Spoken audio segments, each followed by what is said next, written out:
Hello, everyone, and welcome back to Life of Artists podcast, the podcast where we go beyond the spotlight and into the heart and soul of the creative journey. Today's guest is someone who radiates with grit and grace, the incomparable Tracy Vilar. You could see her powerful performance in Maid, a show that opened conversation about the survival, single motherhood, and the dignity in face of struggle. We are diving into the heart of her story, from early days to preparing for a role that changed lives. So let's go into it.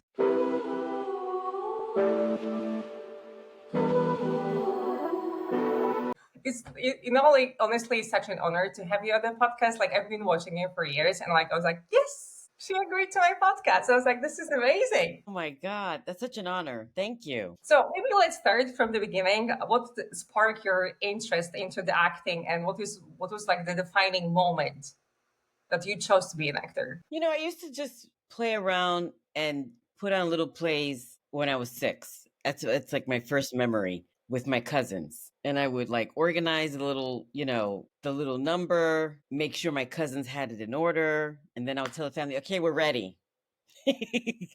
And we would just do this little show, and I just think their reaction is what interests me, because we were making them laugh. Like, we love, and that's my thing.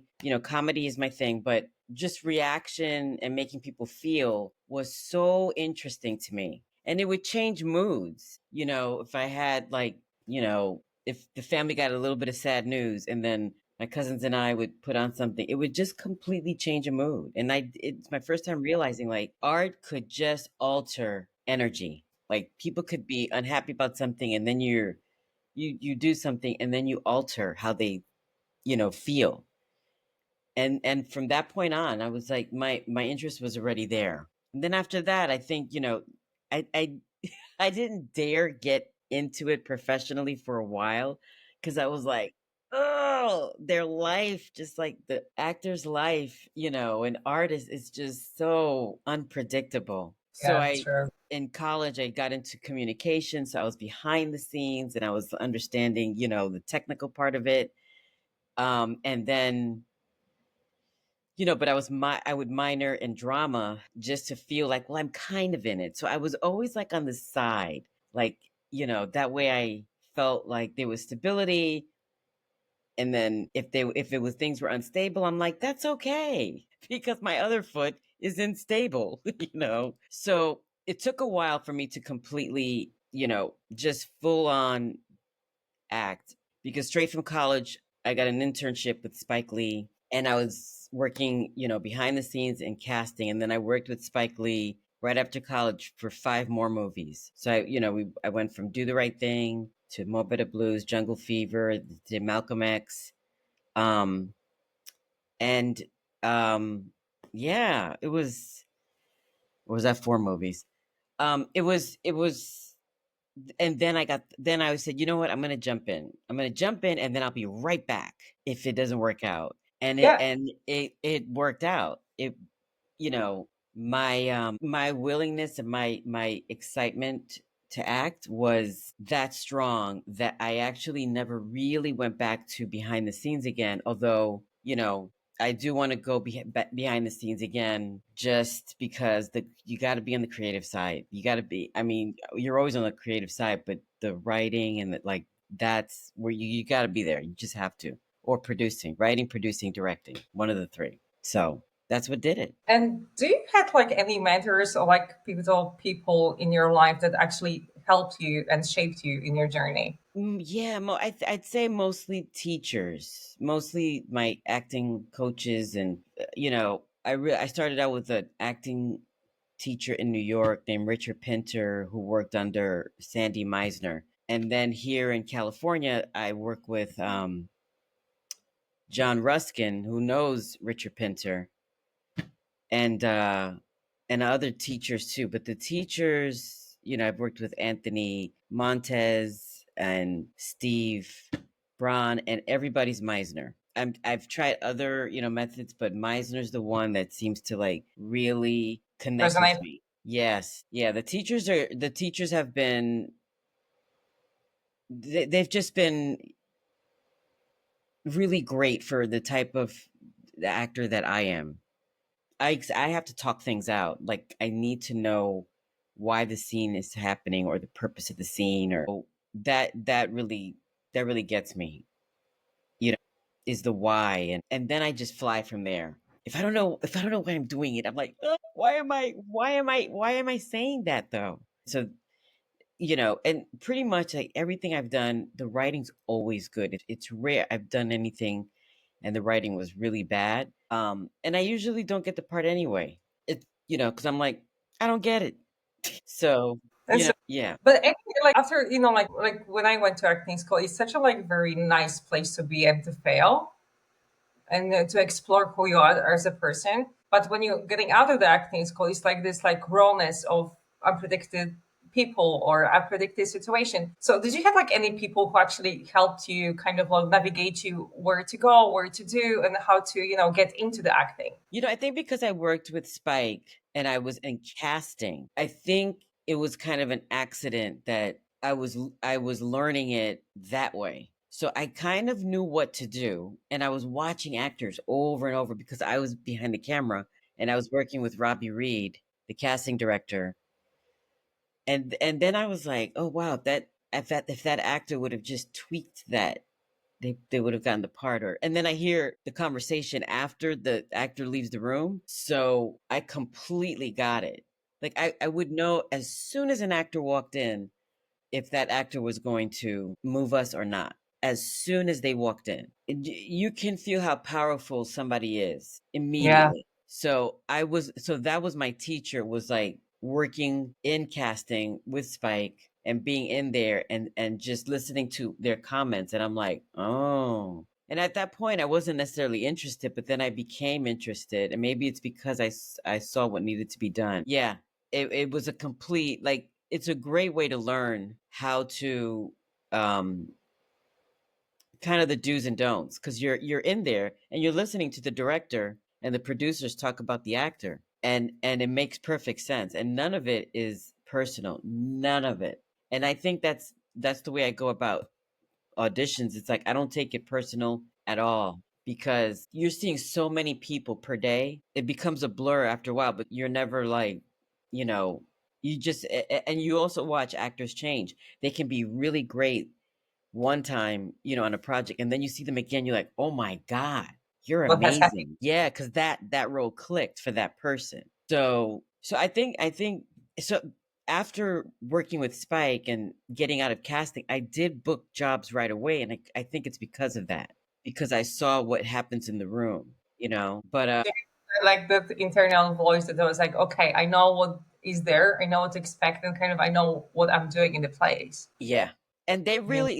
really want you to get the part. They're like, "Please, we're so tired. Please, do a good Just be, job." And yeah, and also sometimes you're afraid you're yeah, not going to find somebody, so then you're really like, "Please, please, please, please, please. Like, if you do this and you do this and you do this, maybe you'll get it." Because now days are passing and you don't find the person, and it's very rare, but it could cancel a film, yeah.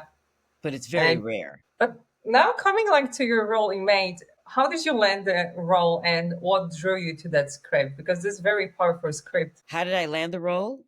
Yeah. Um, it was during the pandemic. Yes, I remember that 2021. That was very strange. I remember March 2020, we shut down, Yeah. and it felt like this was just going to be a 2-week thing. I'm like, don't worry, it's all going to be over 2 weeks. And the industry was at a standstill too, because they were like, "Oh, this is weird. How are Yeah. we?" And then they realized we need to do something. So then the self tape and the zooming started. Yeah. So I was getting used to self tape, but finding it strange. And then after a while, I was really starting to see this is gonna be normal and for a while. So let me dig in. So I started to like get happier about what was happening, because I remember not under like, what how are we going to do this? And then I remember getting that audition, and I just kind of like, you know, kind of dressed up my desk to look like a, you know, a bit a woman that does a lot. She multitasks, so I had post-its everywhere, and I remember I was eating cereal in the scene because I remember that's what they originally had her as. So I'm like, I was just eating cereal, and there was something about eating cereal that, and then paperwork. It was paperwork and cereal and post-its, and I remember it just made me feel like I was in this very, you know, disorganized but busy office, and kind of like talking to the character, talking to Margaret Qualley's character, which I'm blanking on the name. Um, like, what's up? You know, like, what's up? And very nonchalant, just kind of like, yeah, what's up? You want to, you know, you want a job? Okay. And almost ignoring her. And then I realized this girl really wants this job now, and she's more desperate, so it's making me pay attention. And then I'm like, okay, so as I'm just saying the lines and throwing it, you know, just telling her, you got to do this, you got to do that, you got to do this, you know. And I'm from New York, so the character felt really familiar. Yeah, New and York. Yeah, and in New I agree. York, yeah, New York is very, you know, very to the point, and I played it that way. I was like, this is how I would play it. To the point. What do you need? What's up? I do need a maid right now. I need a maid to go over to this address. Da da da da. You got it? Cause, you know, and then I'm like, okay. So she, after a while, she starts to really make me pay attention to her. And I was like, oh, that was fun. I remember enjoying it. And that audition came in late April. So I didn't hear anything. And then in June, I hear something.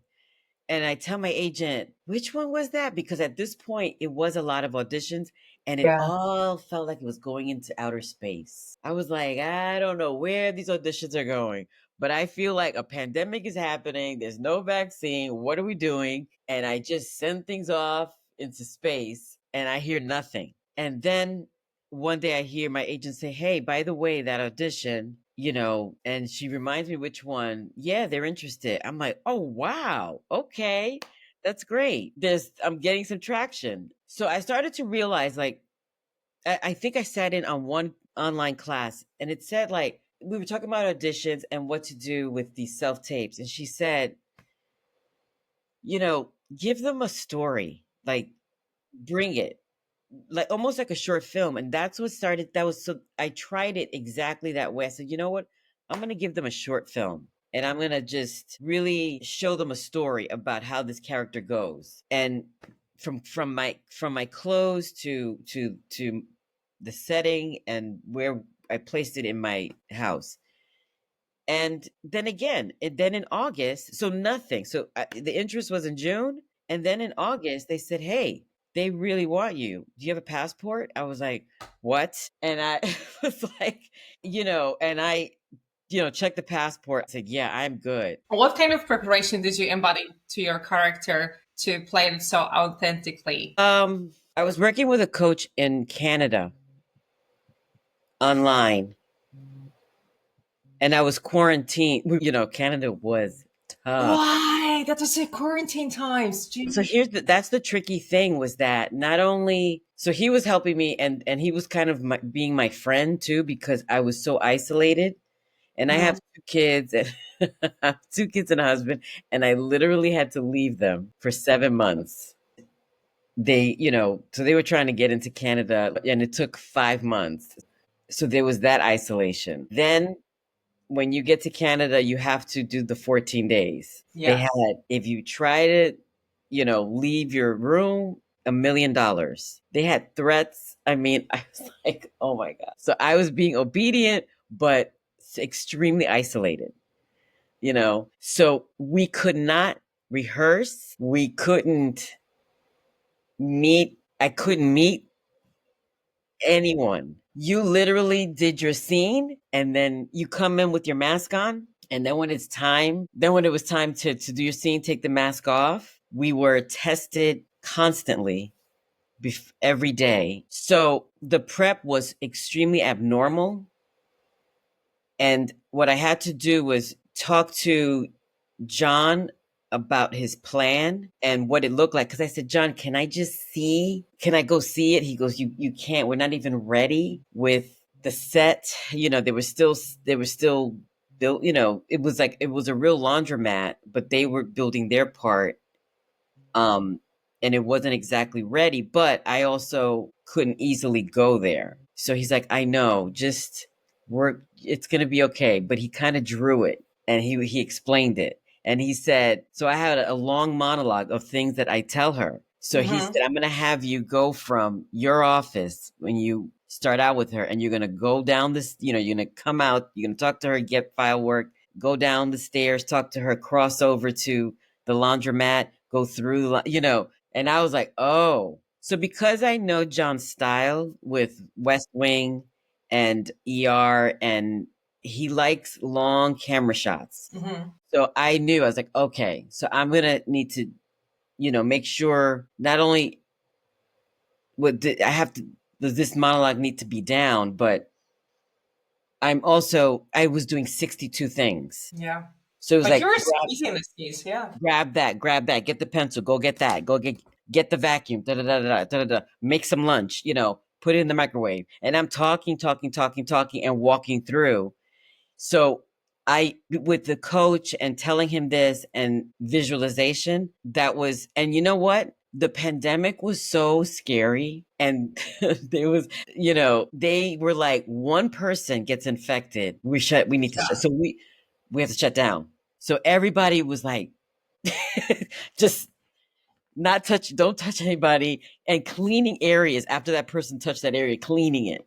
And so after a while, they weren't worried about the actors. They were worried about the crew, because the crew was from Canada, and then we were in Victoria. So we were kind of in another bubble. It's like we were in a bubble and then a second bubble. So it was very clean in Victoria, because the island would be devastated if too many people had it. And at that point, only 55 people were infected, and they were trying to keep that number low. But if the crew went to a bar, if they went out on the weekend, that was becoming an issue. And they knew the actors weren't going to do that, because we didn't know anybody. And we were in our hotel room all, you know, most of the time. So it wasn't going to be us, but it was important that the crew wasn't in hanging out so much and then bringing it to work. So complete different way that I had to figure out how to do this without rehearsal and without seeing an actor. So I literally just knew Margaret,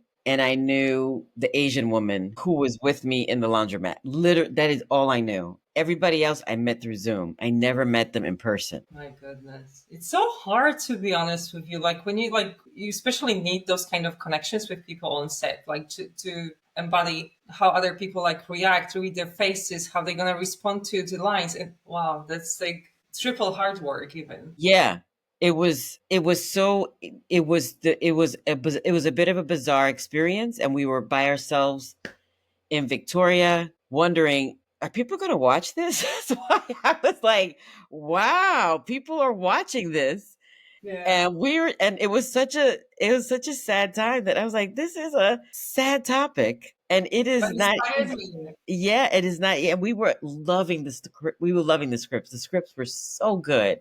But I was just like the you know, the unhappiness of it too, and what she was going through. I was like, you know, it's okay to be on things that are really good that nobody may watch. It's okay. Like, that was my attitude about it. And then people were flipping over it, and I couldn't believe it. But I didn't know that women were just, oh my God, in tears, not realizing that domestic violence shelters existed. So their donations and just went up 1,000%. All domestic violence shelters, and they also got filled up more because women didn't know they existed and were like, I didn't know I had a place to go. Do you have like any scenes from the series that especially like hit your heart, like shattered your heart, or did you have like this like emotional connection to any of the scene? You know, my favorite was, I think it was episode 8, when she gets swallowed up into the couch. Yeah. I was like, That is something. You know, for me, the whole thing, you know, Molly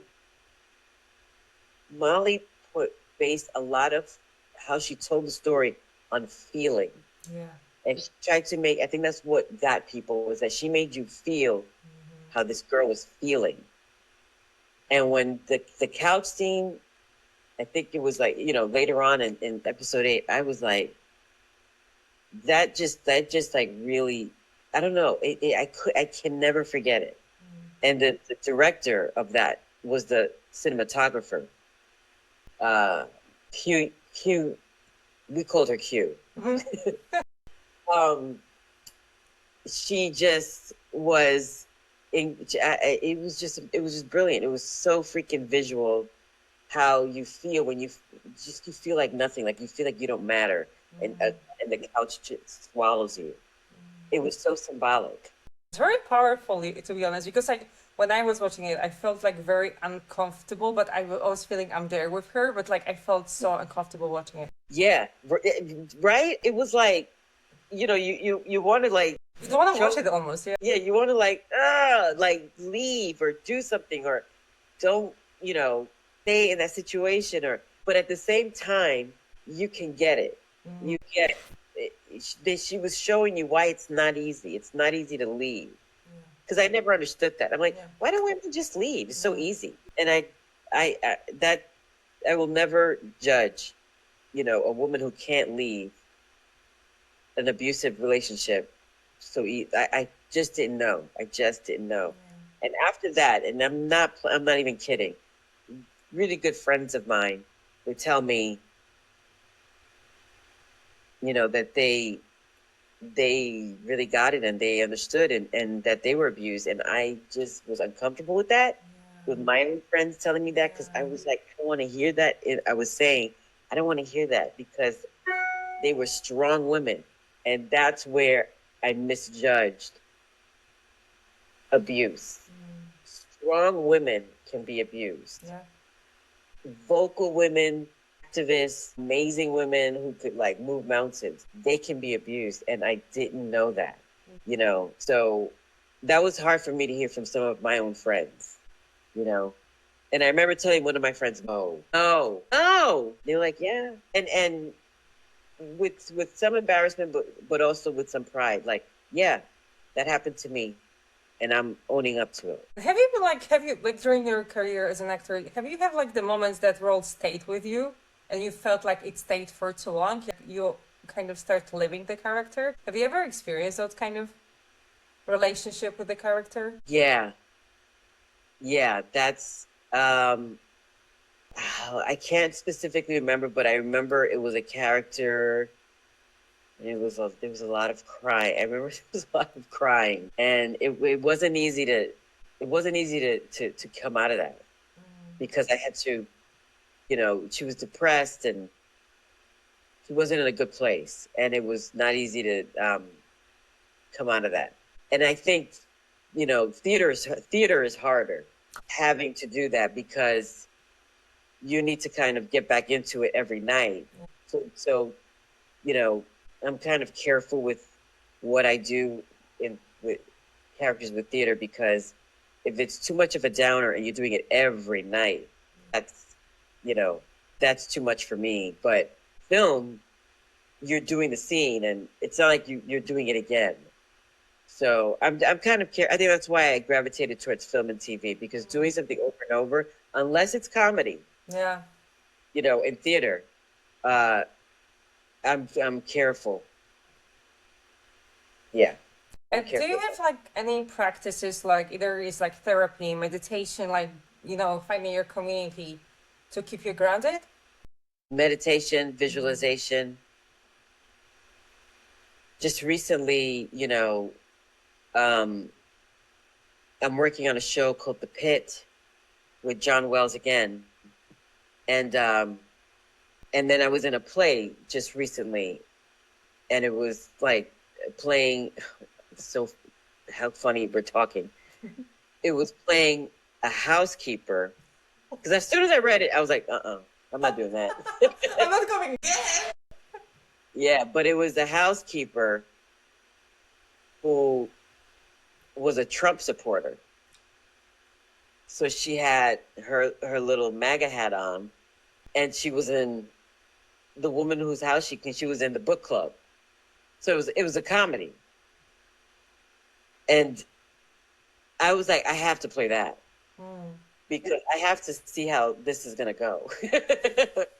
Like I was interested in, you know, a Latina who voted for Trump and doesn't have her green card.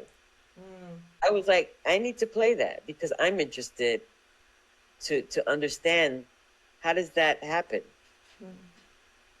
So yeah, but lately I was like meditating before I went on stage and made sure I felt my feet on the ground.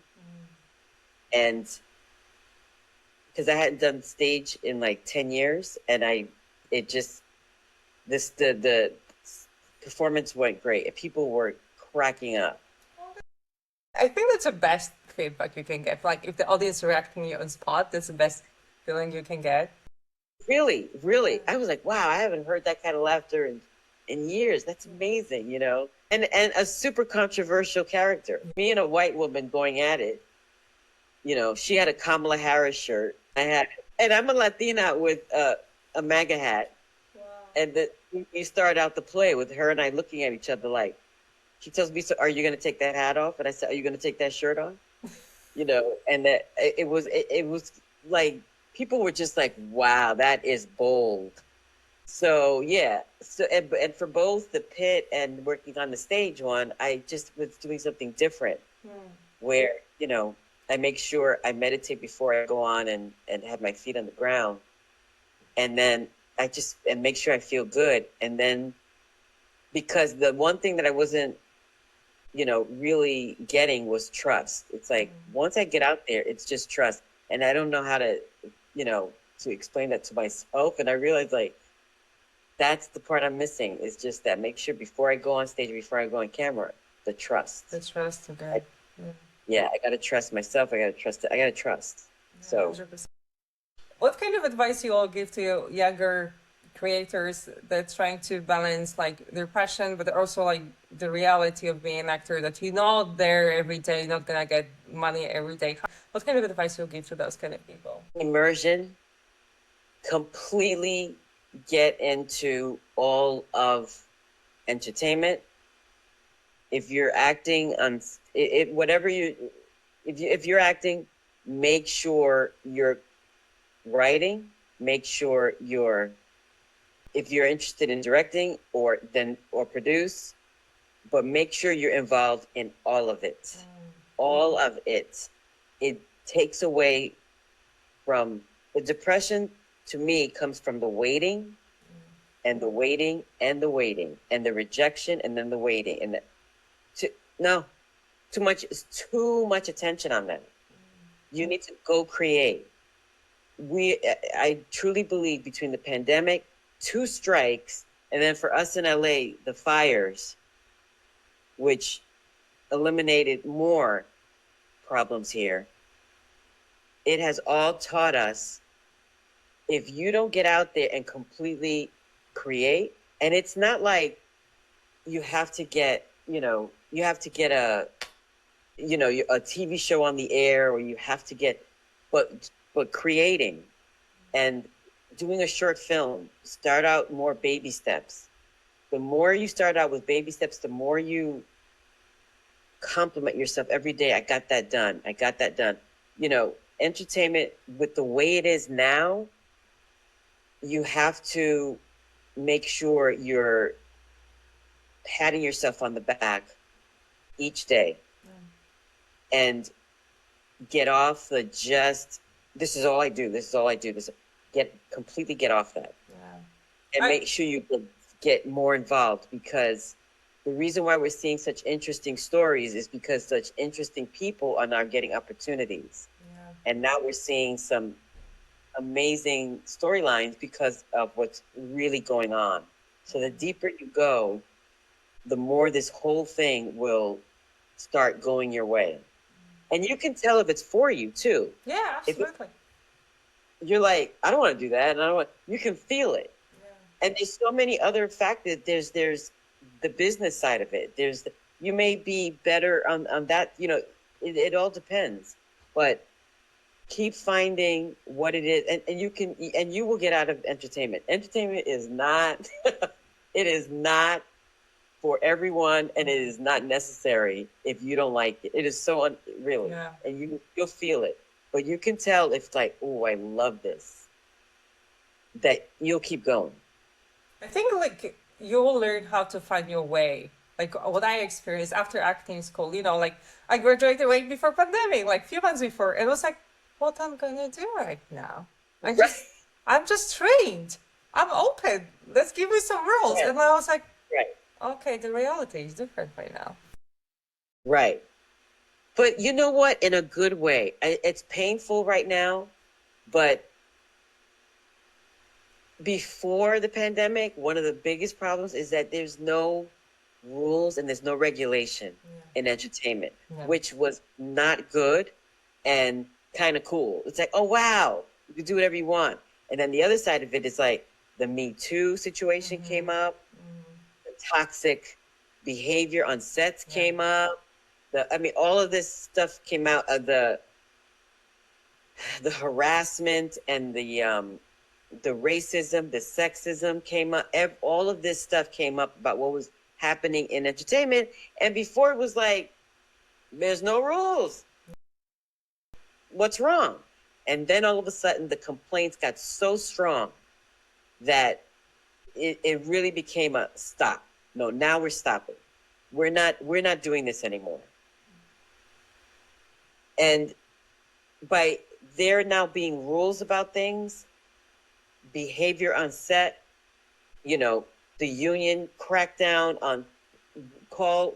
We need to talk about this person was harassed. Now there needs to be a whole case about it, investigation, canceling people. People's careers are over because of behavior. The reason why all that was happening is because there's no rules, and that was not necessarily working. It's not like being a lawyer, or being a teacher, or it's not like any other industry. We were a free for all. And now that you got rid of, we didn't completely get rid of everything, but now that things are more in place, now with new people coming in who just like you're just coming out of school and then the pandemic hit, you're actually coming in on a cleaner slate where a lot of shit is not allowed. And so, but at the same time, the work is less, and it's forcing everybody to create. Now you're forced, whether you like it or not. But you're not coming in with just being on, like, literally just being on stage, last week, when you're changing clothes. And before, and I'm not kidding, before, just 10 years ago, we would just change in front of each other, like, hurry up, there's men and women, there's everybody there. And then this time there was a curtain. So I was like, oh no, hell no, put the curtain up. And I'm like, why am I I don't even know why I was changing in front of anybody and everybody. Just like that. Like, we all would do it because we're actors, and it's like, no, there's no need to change in front of each other like that. And a bunch of actresses and I were laughing about that. We're like, like, what was up with that? Like, we just were like, guys are right there. You don't even know that actor. You're just talking, and you're, in front of them. Yeah, you're just taking off your shirt and putting on the other ones. And I'm like, that was unnecessary. Like, you don't need to do that, but it was a part of the culture, that was lame. It was just a lame excuse. And that caused harassment by doing, I agree. Doing natural stuff like that. And then, what would you say to your younger self on the beginning of your journey? Oh, that's a good question. Have fun. I think I was taking it very seriously at the beginning. I was very nervous all the time. Because I was coming from casting, I didn't feel like I was a part of a part of actor. I just didn't feel like I was a part of them. I still felt like I was on the outside because of where I was coming from. So it took decades for me to finally accept, like, this is where I belong, and I'm completely accepted. I'm the only one who needs to accept myself. So I would have said, you know, have more fun, and I would have said, stay writing, stay creative. I kind of dropped it. I kind of dropped, you know, the creative side and being behind the scenes as well. Like, I didn't have to, like, I was like, I'm over here, guys. I'm only over here. I'm just in this lane. I got to stay in this lane. But it wasn't that I was, like, happy about it. It caused me to, like, get along with crew people more because I really came from that. And I felt like I couldn't relate to actors. Like, I would do scenes with them, but I couldn't relate because I didn't want to talk about myself. Sometimes actors were always talk about themselves, and then I'm like, I don't want to do that. I just want to talk about other things. Yeah. But at the same time, it pulled me away. So I was kind of pulling myself away, and I could be friends with everybody. And actors are amazing. And you know what? You do have to talk about yourself. You do. Yeah. And there's nothing wrong with it. And I was making Absolutely. Absolutely. Like, now I love it. Like, I love when actors are, talking about roles, and now I love it. But I made it seem like there was, something wrong with it. So I would have told my younger self, relax, have fun, and stay in it. Stay in the whole thing,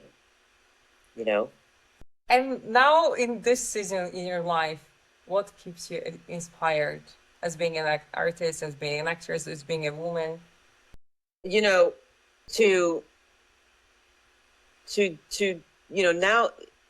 I want to write for stage as well and try things out.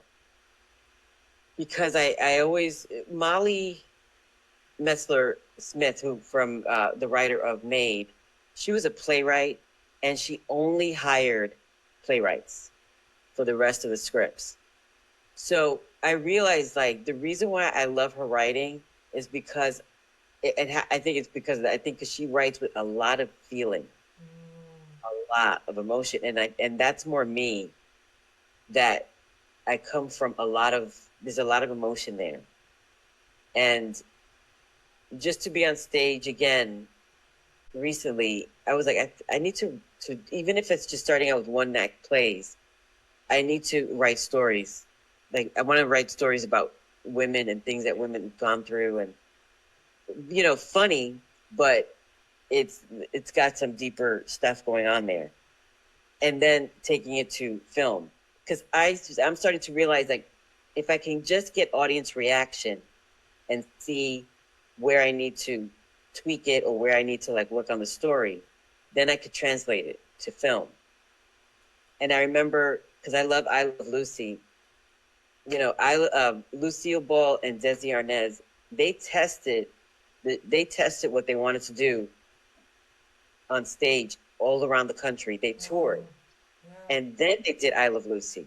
And I was like, there's something to that. You see, what is it that people, are reacting to? Yeah. When you take it to film or you take it to TV, the whole thing feels like a glass of water.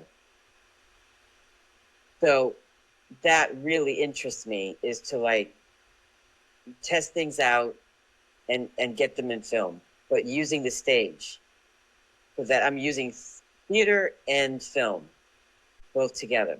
And right now, independent film is really in, because studios, they're not greenlighting as much, but also they're in trouble, and there's no production here. We're struggling in LA to keep production here. Even though, like, I would go wherever the work is. I would have to, but it's kind of, like, unbelievable that we have empty stages here, and it is that's quite scary. Warner Brothers. There's, like, so when I first worked on the PITT last August, it was just the PITT, and everything was empty. And then slowly I started to see other TV shows come, but now it's getting empty again.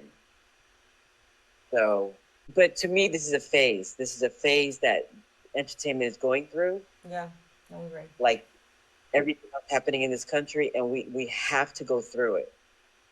We just have to go through it. So I'm hanging in there, Carolina. Yes, we did. Tracy, thank you so much. Like, it's really an absolute honor to, like, you know, that you shared time with me, shared your conversation with me, and it's absolutely inspired me in many, many ways. And I hope this conversation is gonna inspire audience as well. So thank you so much. Thank you. You are so great. This was so wonderful. Thank you for inviting me. If this episode moved you, please share it with someone who might need to hear it today. Subscribe, leave the comment, and all the things that will help us to grow and keep inspired. And until the next time, keep making art, and remember, your story is your superpower.